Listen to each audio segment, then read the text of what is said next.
Hey and welcome back to Learn with Kinkay. Ang pag-uusapan natin ngayon at ang ituturo ko sa inyo ay kung paano maglalagay ng notification sound dito sa loob ng ating messenger. So paano po ba ito gagawin? Sundan nyo lamang ang ating pulang marka at tatapusin nyo lang ang video para malalaman nyo kung paano.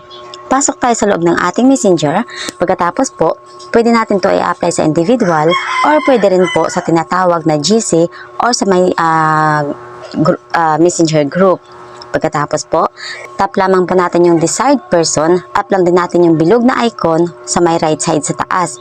Pagkatapos, hanapin lamang po natin yung notification sound. Pagka nakita na po natin yan, tap lang din po natin. Pagkatapos, lalabas na po dyan yung mga sound. Mamimili lamang po tayo ng isa at tandaan lang po natin kung kanino po naka-assign para once na tumutunog yung ating cellphone, ma-notify natin kaagad kung sino po ang nagmi-message sa atin.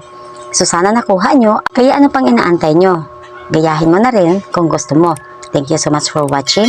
Don't forget to hit like, subscribe, and share sa ating video. Bye!